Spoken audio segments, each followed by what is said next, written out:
Relawan itu penting sekali Mbak Alia. Dia bekerja dengan hati bahwa di dalam dirimu, dalam kesulitanmu ada perhatianku. Assalamualaikum, halo sahabat tangguh, balik lagi di podcast BNPB. Kali ini bersama Alia Faradila yang akan memandu podcast hari ini. Tentunya kita akan membahas informasi dan isu-isu terkait kebencanaan di Indonesia. Karena update bencana, jangan tunggu jadi korbannya.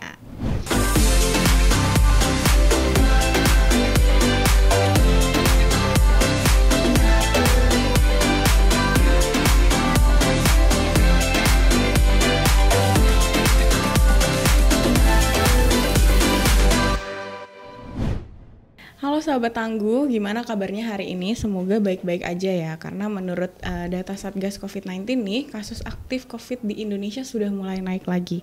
Nah, nggak bosan-bosan Alia mau ngingetin sahabat tangguh semua di rumah untuk tetap menjaga protokol kesehatan, jangan sampai lengah, jangan sampai kena COVID ya teman-teman gitu. Oke.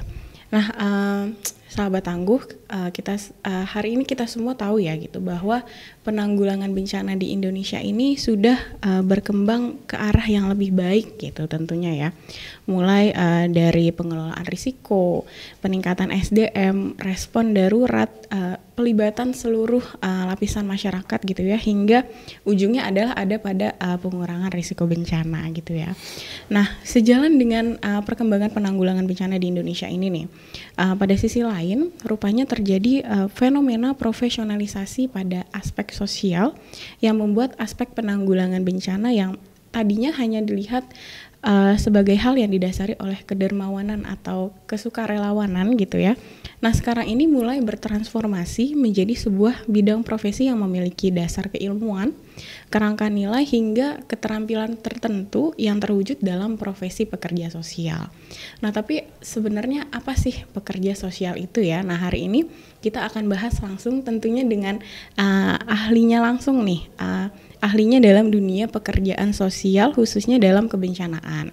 Bersama kita sudah ada Bapak Dr. Puji Pujiono MSW, praktisi dan pakar global bidang pekerjaan sosial dan penanggulangan bencana. Apa kabar Bapak Puji? Kabar baik Mbak Alia, terima kasih. Bapak boleh disapa dulu sahabat tangguh yang Tentu ada saja. di rumah.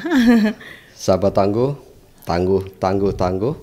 tetap sehat dan salam dari pekerjaan sosial Tatwam Asi. Di dalam dirimu ada aku.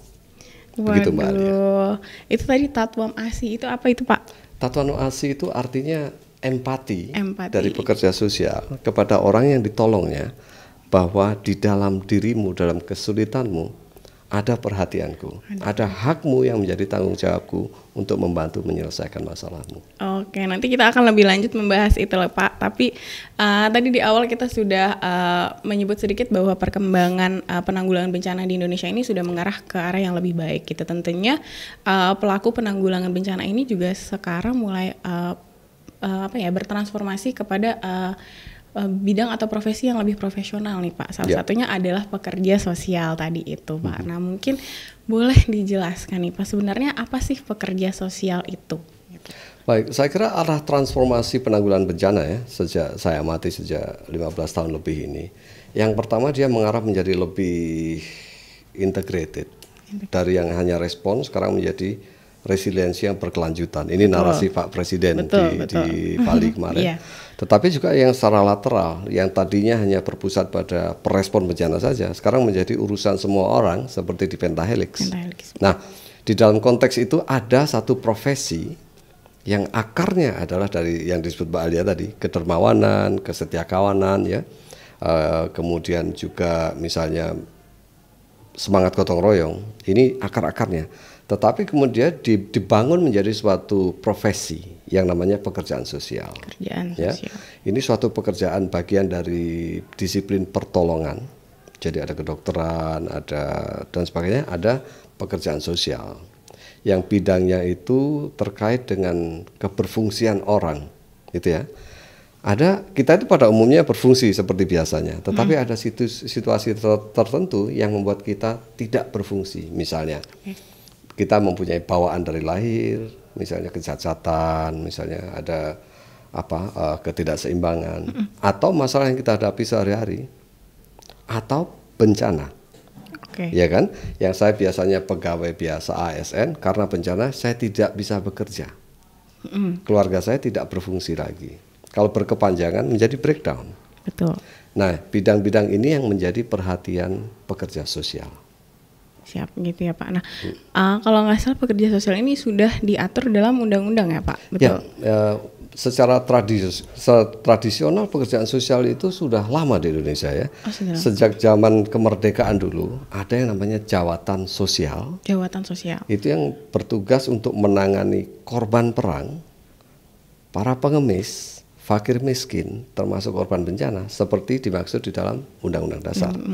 Nah, Undang-Undang Dasar ini kemudian diturunkan menjadi undang-undang tersendiri, Undang-Undang Nomor 14 tahun 2019 tentang pekerja sosial. Itu merupakan turunan dari Undang-Undang Dasar untuk memastikan kesejahteraan sosial, dan profesi kuncinya adalah profesi pekerjaan sosial. Profesi pekerjaan sosial. Betul. Nah, tadi di awal juga disebutkan sama Pak Puji gitu ya, dokter, terus juga mungkin TNI Polri yang bekerja sangat dekat dengan masyarakat atau sosial kita gitu. Nah Pak, apakah pekerja sosial ini sama atau dokter dan perawat TNI Polri ini bisa disebut sebagai pekerja sosial, atau ini adalah itu dua hal yang berbeda gitu? Gimana Pak? Saya kira itu dua hal yang berbeda ya. Begini, pekerjaan sosial itu sendiri adalah suatu profesi yang sama seperti dokter, seperti lawyer dan sebagainya. Ya. Nah, ketika seorang dokter menjadi relawan atau pekerja dalam penanggulangan bencana, dia menjadi tenaga kerja kesejahteraan sosial. Tetapi gelarnya bukan pekerja sosial. Ya. Atau seorang relawan menjadi relawan, itu dia mengerjakan suatu kegiatan yang bersifat kesejahteraan sosial, tetapi belum tentu pekerjaan sosial. Karena di dalam undang-undang itu cukup spesifik disebutkan pekerjaan sosial itu adalah pekerjaan yang sistematis. Ya, berdasarkan ilmu yang tertata, ada dasar nilainya, dan dia punya metodologi dan keterampilan, dan diawasi oleh suatu organisasi profesi. Oh, ada organisasi pengawasnya tersendiri gitu ya Pak? Ya. Nah, kalau misalnya bedanya dengan teman-teman relawan atau volunteer gitu ya, yang sering kita sebut, maksudnya kan teman-teman relawan itu juga bekerjanya tadi didasari oleh kedermawanan, terus juga didasari oleh kesetiakawanan, sama lah ya gitu Pak, mungkinnya dengan pekerja sosial gini. Tapi apa bedanya gitu Pak dengan teman-teman Saya contohkan relawan? Begini ya. Di dalam kehidupan sehari-hari, semua orang tuh ingin dan harus terlibat di dalam menjaga kesehatannya masing-masing. Betul. Ya kan? Memelihara anak supaya tidak sakit, kalau ada yang sakit menolong. Ini semua orang bisa dan harus melakukannya. Betul. Tetapi ketika tugas-tugas itu melibatkan suatu situasi yang cukup kompleks, yang memerlukan disiplin penanganannya, melakukan analisis dan sebagainya, hanya dokter yang diberi kewenangan melakukannya. Nah, sekarang analogi kita tarik nih, menolong orang lain ya, kedermawanan itu tugas semua orang. Tetapi ketika dia melibatkan suatu tugas yang kompleks, misalnya begini, pengelolaan dana, semua orang bisa memberikan bantuan ya, donasi, semua orang. Tetapi ketika donasi itu berupa suatu kesatuan yang kompleks, tugasnya adalah untuk membuat pemulihan setelah bencana misalnya. Semua orang bisa berpartisipasi, tetapi merancang, melakukan kajian tentang kebutuhan komunitas, membuat bangunan dan pelayanan semuanya itu mendukung pemulihan yang baik dan berkelanjutan, memerlukan metodologi. Nah, ini hanya bisa dilakukan oleh pekerja sosial. Nah, ini yang membedakan antara relawan dengan pekerjaan sosial. Relawan itu penting sekali Mbak Alia. Dia bekerja dengan hati sebagai ibadah, ini penting dan semua orang harus melakukannya. Tetapi lagi-lagi ketika ada unsur akuntabilitas di dalamnya, ada unsur kualitas di dalamnya, ada unsur menjunjung tinggi martabat, maka diperlukan profesi. Nah, profesi inilah salah satu jawabannya. Nah, kalau misalnya tahapan tadi kan dibutuhkan dasar keilmuan, ada nilai-nilainya tersendiri. Nah, itu apa saja Pak yang harus dimiliki oleh para pekerja sosial ini Pak? Ya, jadi untuk menjadi pekerja sosial, di dalam undang-undang itu disebutkan bahwa seseorang itu harus menamatkan pendidikan perguruan tinggi, entah D4 atau S1 di bidang kesejahteraan sosial, atau pekerjaan sosial atau ilmu sosial tertentu. Jadi sudah ada istilahnya pendidikan yang tersendiri gitu Ya, Pak. ya. Atau ilmu sosial tertentu yang dekat dengan yang saya sebutkan tadi. Jadi selesai dulu S1. Oke. Jadi sekitar 4 atau 5 tahun. Setelah itu dia harus mengambil pendidikan profesi, Mbak Alia. Wah, jadi benar-benar kayak dokter gitu ya Pak. Persis, seperti insinyur juga. Iya, Jadi iya. ini sekitar 18 bulan. Setelah itu dia harus mendaftar menjadi anggota organisasi profesi, diregistrasi, kemudian mengambil uji kompetensi untuk mendapatkan sertifikat secara nasional. Nah, setelah itu baru dia disebut mempunyai kualifikasi, kemudian bersertifikasi untuk berpraktek sebagai pekerja sosial. Entah dia dengan suatu lembaga, atau kalau mau dia bisa melakukan praktik mandiri kalau dia mendapatkan surat izin praktek, persis seperti dokter. Oke, gitu ya Pak. Jadi bedanya mungkin dengan relawan adalah kalau teman-teman pekerja sosial ini mungkin bisa terikat dengan salah lembaga atau sendiri gitu ya. Tapi kalau relawan kan mungkin lebih lepas gitu ya Pak untuk kerjaan. Saya kira tidak ya, tidak selalu seperti itu. Misalnya teman-teman dari Tagana ya, dari Kementerian Sosial, kemudian ada relawan dari misalnya dari masjid atau dari gereja, mereka punya ikatan kelembagaan.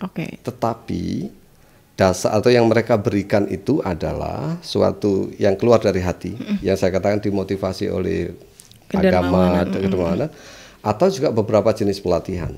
Misalnya untuk menjadi pekerja dapur umum, Anda harus dilatih dulu 2 minggu, ya.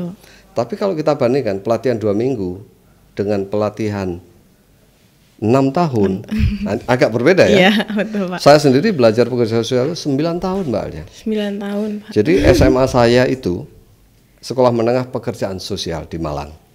Sekolah menengah pekerjaan sosial Pak. Ini Mbak Alia belum lahir, saya itu mengambil sarjana muda dulu namanya di Sekolah Tinggi Kesejahteraan Sosial di Bandung. Itu 4 tahun. Jadi 4 tambah 4, 8. Terus saya mengambil master ilmu pekerjaan sosial di negara lain 2 tahun. Jadi berapa? Hampir 9 tahun. Iya, hampir 10 tahun, Pak. Hampir 10 tahun, bayangin untuk belajar hanya pekerjaan untuk belajar sosial. pekerjaan sosial. Jangan pakai kata hanya, untuk belajar pekerjaan sosial. Iya. Nah, kemudian saya mengambil sertifikasi di Indonesia sehingga saya sekarang adalah seorang pekerja sosial yang terdaftar dan memegang sertifikat untuk berpraktik. Oke, nah itu tadi kan secara umum ya Pak, pekerjaannya secara umum. Nah sekarang kalau kita ngomongin di penanggulangan bencana, posisi teman-teman pekerja sosial ini ada di mana saja Pak? Oke, kita mulai dengan tugasnya, gambaran tugasnya kira-kira. Idealnya seperti apa? Dalam keadaan terjadi bencana yang langsung terlintas di benak kita, ada yang mengalami trauma. Betul. Tapi saya tidak bicara itu dulu. Pada saat terjadi bencana, ada situasi yang mengancam hidup dan kehidupannya, entah cedera, keluarganya meninggal dan sebagainya. Betul. Atau juga dia mengalami yang tadi saya katakan sebagai disfungsi ya, dalam artian bahwa dia tidak bisa bekerja, seperti ini kondisi dalam keadaan emergency, darurat. Maka jelas-jelas kelihatan banyak tugas yang harus dilakukan oleh pekerja sosial dalam rangka penyelamatan hidup dan kehidupan. Betul. Tetapi saya katakan awalnya tadi, penanggulangan bencana sudah menjadi komprehensif dan integrated. Bahkan pada saat kesiapsiagaan, juga ada peran dari pekerja sosial, yaitu menyiapkan komunitas untuk mengetahui risiko yang mereka hadapi dan membantu mereka secara sistematis, terencana, dan jangka panjang membuat pengaturan-pengaturan yang berupa kesiapsiagaan komunitas dan masyarakat atau sektor. Ditarik lebih jauh lagi Mbak Alia, di dalam pengurangan risiko itu ada yang bersifat risiko fisik, betul, ada risiko struktural, tapi ada risiko yang bersifat sosial relational. Misalnya, orang yang bekerja sebagai TKW misalnya, keluarganya tidak lengkap, tidak ada ibunya, misalnya kan. Ini berbeda dengan suatu keluarga yang lengkap. Dalam hal pengurangan risiko, mereka cenderung lebih rentan, ya kan? Betul. Nah, pengkajian, penguatan kapasitas, membuat mereka lebih siap, memahami risiko, ini memerlukan suatu tindakan yang sistematis. Ini juga ranahnya pekerjaan sosial. Lebih jauh lagi, mendeteksi risiko, mengkaji risiko apa saja sebagai interaksi dari bahaya dengan situasi kehidupan. Ini memerlukan juga disiplin. Nanti di dalam pemulihan ada lagi yang sudah saya jelaskan tadi, pemulihan fisik harus seimbang dengan pemulihan spiritual, tetapi ada juga aspek sosialnya. Nah ini ketika dia diatur secara sistematis, ya, yang melibatkan suatu struktur, ya. Kalau yang keadaannya misalnya tidak terlalu berat, siapa yang melakukannya? Kalau dia kompleks siapa? Dan kalau dia memerlukan perhatian khusus, siapa yang melakukannya? Ini ada pembagian tugas. Dan bagian dari itu yang tadi saya katakan, yang kompleks ini menjadi tanggung jawab pekerja sosial gitu. Jadi memang pekerja sosial itu posisinya saat penanggulangan bencana tidak hanya saat darurat ya Pak, tapi sampai mendeteksi risiko, lalu sampai seluruh spektrum ada peran yang bisa dan harus dilakukan oleh orang-orang yang terlatih, qualified dan bersertifikasi. Gitu. Nah, kalau di Indonesia sendiri nih Pak, se-urgent apa sih Indonesia saat ini membutuhkan pekerja sosial khususnya dalam penanggulangan bencana? Ya, saya kira Mbak Elia, kalau kita lihat ya, hakikat dari bencana dan risiko di Indonesia ini semakin kompleks. Ketika bahaya alam, teknologi, industri, pandemi berimpitan, ini menjadi sangat kompleks. Betul. Dan tidak bisa diselesaikan semata-mata dengan pendekatan kesehatan misalnya, lockdown saja, atau pendekatan engineering atau rekayasa, kita batasi dengan pagar. Ada perubahan perilaku yang diperlukan. Iya, betul, Pak. Ada perubahan tata cara orang hidup. Ya, ada yang perlu dibantu secara langsung. Ada yang perlu dipulihkan dari stres, dari krisis. Nah, aspek-aspek ini ya sebenarnya menjadi bidang kepakarannya pekerjaan sosial. Tetapi sekarang bidang-bidang ini belum dibakukan, Mbak Ali. Ya, jadi di BNPB sendiri, di BPBD atau OPD penanggulangan bencana, nomenklatur pekerja sosial itu masih disebutkan secara implisit. Masih samar-samar gitu masih ya, samar-samar ya. Jadi masih dianggap dipahami. Nah, dari sini ke depan ini diperlukan nanti ada suatu langkah membuatnya menjadi eksplisit. Yang saya bayangkan Mbak Alia, bahwa dari sini ke depan aspek-aspek pekerjaan itu dalam penanggulangan bencana itu disebutkan biasanya Kementerian PAN PRB itu akan membuat suatu pemetaan kompetensi. Dan di dalam jabatan fungsional ada kategori tertentu jenis pekerjaan yang memerlukan kecakapan yang menuntut kualifikasi tertentu oleh dan dari pekerjaan sosial. Nah ini bisa nanti di BNPB ada, di BPBD ada, dan setiap kali rekrutmen akan ada suatu nomenklatur untuk CPNS atau jabatan fungsional yang nomenklaturnya pekerja sosial. Jadi maksudnya untuk teman-teman yang memang sudah mulai dari sekarang nih menggeluti ilmu kesejahteraan sosial, tidak perlu khawatir lagi gitu ya Pak untuk kira-kira prospek pekerjaannya seperti apa, karena memang nanti perkembangannya misalnya seperti COVID kemarin aja, mungkin kalau untuk orang yang sakit lalu diobati mungkin bisa sembuh gitu Pak, tapi nanti di dalamnya mungkin mentalnya ada yang juga berubah otomatis, harus dikuatkan seperti itu kan Pak. Mungkin lockdown kan juga membuat, kalau saya kemarin ya Pak 3 bulan waktu awal 2020 itu kayak ya Allah di rumah aja nggak ngapa-ngapain gitu, stres pasti gitu ya. Nah mungkin disitulah teman-teman pekerja sosial itu berkolaborasi untuk bisa memulihkan gitu ya Pak. Jadi kalau saya ambil contohnya Mbak Alia, ketika terjadi lockdown, yang dipagari bukan hanya fisiknya, betul, tetapi psikologinya. Tapi itu sudah ada psikolog yang menolong. Implikasi dari lockdown itu adalah bahwa hubungan Mbak Alia dengan teman-teman, dengan keluarga itu berubah. Yang tadinya Mbak Alia ketemu dengan bapak ibu ya hanya sore hari atau pagi hari sebelum kerja, sekarang berada di satu tempat bersama-sama. 6 orang di dalam satu rumah selama 3 bulan. Ini tapis-tapis atau rajutan hubungannya berubah sama sekali dengan tetangga, dengan komunitas. Nah, memulihkan lagi ini bisa dilakukan dengan kedermawanan, dengan kerelawanan bisa. Tetapi kalau Anda memerlukan rencana yang sistematis untuk orang menjadi lebih kuat dalam pemulihannya, Anda memerlukan seorang pakar yang bidangnya memang menganalisis hubungan satu orang dengan yang lainnya dan implikasinya pada kesejahteraannya. Nah, ini wilayah-wilayah yang menjadi kepakarannya pekerja sosial. Nah, kemudian memasukkannya ke dalam perencanaan daerah, menjadikannya intervensi, program dan seterusnya. Seperti itu Mbak Alia. Oke, jadi analisis dari teman-teman pekerja sosial ini yang nantinya akan membantu mungkin pemerintah daerah bahkan pemerintah pusat gitu ya Pak, untuk menentukan kebijakan ke depannya seperti apa gitu. Oke, Pak, sekarang kita akan masuk ke mitos atau fakta. Ini salah satu sesi spesial di podcast BNPB Pak. Nanti ada beberapa pertanyaan yang bisa kita lihat di layar di depan ini. Nanti Bapak bisa pilih jawabannya mitos atau fakta pakai ini Pak. Ini ada yang mitos, ini ada yang fakta. Jangan sampai kebalik ya Pak. Oke. Oke. Mungkin kita langsung masuk aja ya ke mitos atau fakta yang pertama. Mitos atau fakta. Praktik pekerjaan sosial penanggulangan bencana hanya dilakukan saat tanggap darurat saja. Nah, ini tadi sebenarnya udah dijelasin sama Pak Puji, tapi boleh diperjelas lagi Pak. Jawabannya apa nih? Mitos atau fakta? Mitos, teman-teman. Ya. Ternyata penanggulangan bencana itu bukan hanya pada saat darurat. Penanggulangan bencana itu mempunyai rentang spektrum yang luas, mulai dari mencegah terjadinya bencana, mengurangi risiko yang diketahui, menyiapkan diri, merespon sampai memulihkan. Ini ranah seperti itu. Dan kemudian di layernya ada yang intervensi yang sifatnya fisik, ada yang struktural, tapi ada juga yang sosial. Betul. Nah, ini peran di mana para pekerja sosial akan memainkan peran.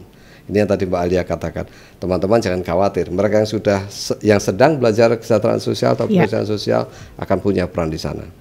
Untuk mereka yang sudah berkarya di bidang itu tetapi belum mengambil sertifikat, mereka harus secepatnya mengambil sertifikat nasional. Segera ya. Segera. Dan untuk mereka yang tertarik untuk belajar ilmu sosial dan punya hati yang besar, hati yang baik, tertarik dengan hak asasi manusia, kesetaraan, keberagaman, dan pembelaan, pekerjaan sosial adalah lapangan yang perlu dipertimbangkan sebagai bidang belajar dan bidang kerja. Kerjaan gitu ya. Terutama di bidang penanggulangan bencana. Ya, betul. Karena sulit ya Pak. Maksudnya saya membayangkan kalau struktur itu oke terlihat bangunannya gitu untuk menanggulangi bencana. Tapi kalau sosial itu kan tidak terlihat gitu Pak. Maksudnya apa yang harus dibereskan seperti apa itu kan butuh ya tadi pendidikan tersendiri itu ya Pak. Gitu.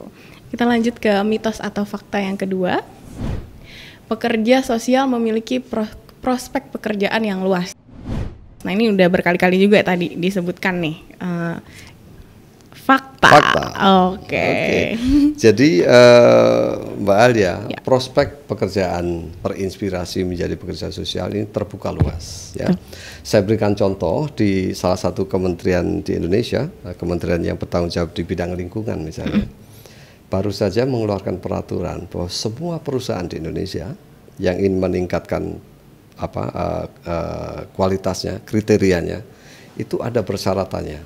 Harus mempunyai komponen mitigasi bencana, yang sebenarnya berarti penanggulangan bencana. Ya, jadi perusahaan itu harus melek tentang penanggulangan bencana, harus bisa mengoperasikan industrinya dalam konteks penanggulangan bencana. Nah, ini contohnya, kalau seluruh Indonesia diterapkan, maka berapa ribu pekerja sosial yang dibutuhkan. Kalau nomenklatur bidang-bidang sosial di BNPB, BPBD, dan OPD seluruh Indonesia diterapkan, berapa pekerja sosial yang diperlukan? BNPB ada 34 BPBD provinsi, ada 528 kabupaten, berarti sekitar 600 lembaga. Kalau di dalamnya masing-masing mengambil 3 orang, 1.800. Kemudian KLHK, ya. Nah, kemudian yang di bidang LSM, mereka juga memerlukan tenaga pekerja sosial. Teman-teman di sektor zakat, ya, nah ini pundi-pundi umat ini bisa diberikan sebagai kedermawanan, tetapi bisa juga dibuat struktur dan program sedemikian rupa sangat berdaya guna, memerlukan pekerja sosial. Di berbagai KL, kehakiman, kemudian bahkan di angkatan bersenjata, saya dengar sekarang ada juga pekerja sosial. Ya, untuk rehabilitasi untuk teman-teman yang baru pulang dari bertugas mengalami kecacatan, harus menyelesaikan diri kembali ke komunitas setelah perang. Ini memerlukan rehabilitasi yang komprehensif, ya. Kemudian di industri, jadi lapangannya terbuka luas. Ini sedang dipetakan oleh organisasi yang namanya Independen Pekerja Sosial Profesional Indonesia atau IPSPI. Ini akan dipetakan bersama dengan pemerintah dan pemangku kepentingan bidang mana saja memerlukan pekerja sosial yang mempunyai kepakaran di bidang apa. Ini sedang dipetakan.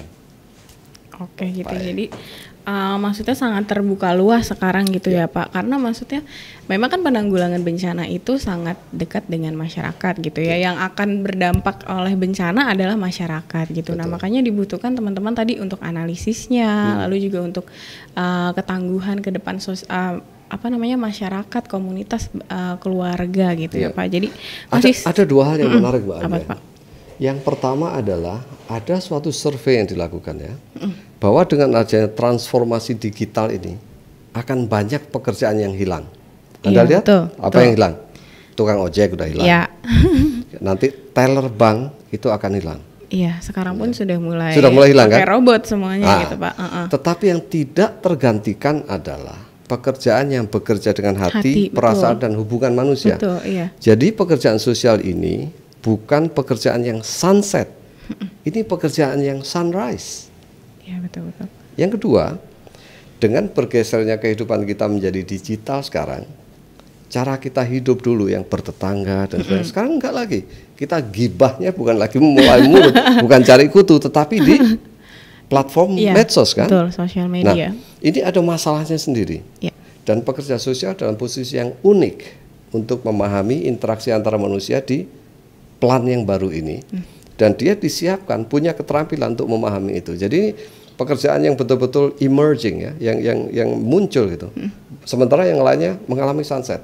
Nah ini berita baiknya seperti itu. Betul ya, maksudnya di tengah-tengah perkembangan teknologi justru kita membutuhkan lebih banyak pekerja sosial, karena itu tadi ya Pak, maksudnya kalau struktur itu terlihat tapi pekerjaan antara hati itu yang tidak semua orang bisa melakukannya. Betul. Seperti itu ya Pak. Karena memang misalnya kalau kita lihat anak-anak ya, ini bergaul melalui gadget. Tetapi keterampilan sosialnya itu menjadi sangat narrow, sangat sempit ya. Kecil sekali sekarang. Jadi kompleks masalahnya. Nah ini makanya pekerja sosial dilengkapi dengan pemahaman tentang dinamika hubungan antara manusia dengan lingkungannya, yang memungkinkan dia untuk melakukan kajian, analisis dan juga membantu memfasilitasi mencari solusi terhadap situasi yang tidak dipahami oleh para penyandangnya. Persis seperti dokter.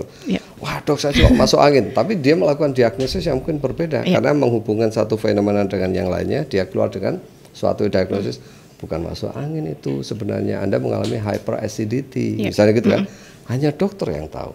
Dan dalam hal ini hanya pekerja sosial yang bisa melakukan hubungan satu titik dengan lainnya sampai pada suatu kesimpulan yang menjadi dasar dari intervensinya. Oke, karena ada keilmuan tadi itu ya Pak, yang harus dimiliki oleh semua pekerja sosial. Dan di samping itu ada pilar-pilar nilainya Pak. Apa aja tuh Pak nilainya? Yang pertama ya, pekerja sosial itu selalu mempunyai kepercayaan bahwa kliennya itu tidak pernah hopeless. Seburuk apapun keadaan kehidupanmu, kamu selalu punya hal yang positif yang membuatmu menjadi lebih baik. Selalu ada harapan gitu loh ya Pak. Selalu optimis ya. Dan kamu punya hak menentukan hidupmu sendiri. Saya hanya memfasilitasi.